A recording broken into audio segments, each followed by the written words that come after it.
ღვინის მოყვარულებმა კარგად იციან, რომ მოლდოვას მეღვინეობის დიდი და საინტერესო ისტორია აქვს. კიშინოვიდან დაახლოებით 15 კილომეტრის მანძილზე მდებარეობს ქალაქი კრიკოვა. კრიკოვა მოლდოვას ერთ-ერთი ყველაზე ცნობილი ქალაქია, რომელიც განთქმულია მეღვინეობის მდიდარი ისტორიით და მსოფლიოში ერთ-ერთი უდიდესი 120 კილომეტრიანი სიგრძის მიწისქვეშა ღვინის სარდაფებით. აქ ღია წითელი მანქანები დაგვხვდებათ, რომელსაც უზარმაზარი მიწისქვეშა ღვინის მარნების დასათვალიერებლად იყენებენ. 120 კილომეტრიანი გზის ფეხით გავლა და დათვალიერება საკმაოდ რთული იქნებოდა. სწორედ ამიტომ ტურისტებისთვის კომფორტული ელექტრომობილები შექმნეს, რომლებიც მიწისქვეშა ლაბირინთში გადაადგილებას უფრო მარტივს და საინტერესოს ხდის. წითელი ფერი სიმბოლურია. საკმაოდ ბნელ გვირაბებში წითელი ფერი მარტივად შესამჩნევია. თანაც წითელი ღვინის სიმბოლოა კრიკოვას სიამაყის. ელექტრომობილებს გიდი მძღოლი ჰყავთ, რომელიც სტუმრებს კრიკოვას ისტორიაზე და ღვინის წარმოებაზე უყვება. პირველი გაჩერება მიწისქვეშა კინოთეატრია. აქ კრიკოვას საამაყო ცქრიალა ღვინოს დააგემოვნებთ და დიდ ეკრანზე მოლდოვური მეღვინეობის და კრიკოვას ისტორიას გაეცნობით.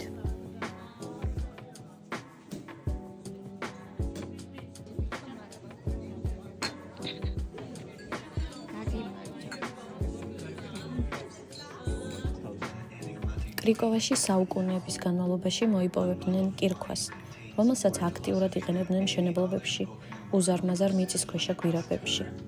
მოგვიანებით ადგილობრივი მეღვინეები მიხვდნენ, რომ კირქვის მაღაროები იდეალური იყო ღვინის შესანახად. აქ მთელი წლის განმავლობაში 12-14 გრადუსი ტემპერატურაა, რაც ღვინის შესანახად იდეალურ პირობებს ქმნის. 1960-იანი წლებიდან კრიკოვა მოლდოვას მეღვინეობის ცენტრი გახდა. კრიკოვა იყო საბჭოთა კავშირის ერთ-ერთი მთავარი ღვინის მიმწოდებელი.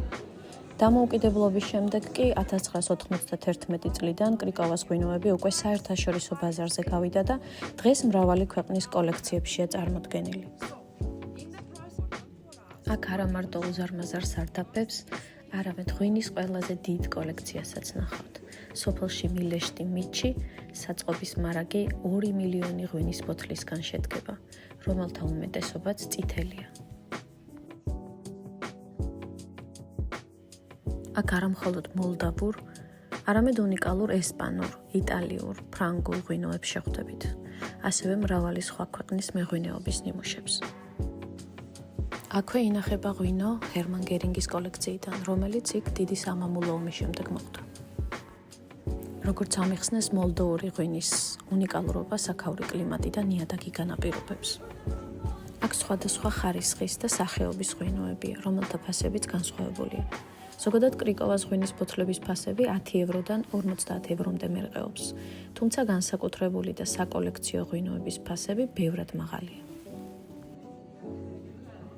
ღვინის ყველაზე პირველი ნიმუში 1902 წლით თარიღდება.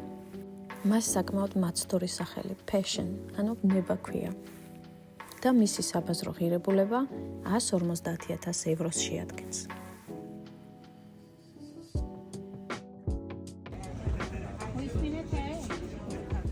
ჩვენი ბოლო გაჩერება რესტორანი კრიკოვა იყო, სადაც ეროვნული უგემრიელესი კერძები დავაგემოვნეთ.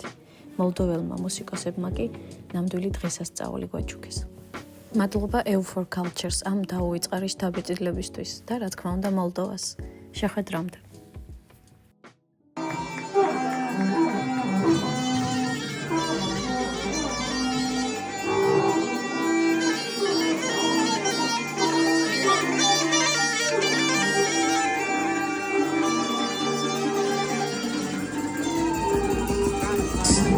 Io vedi tu torna a casa e dormo,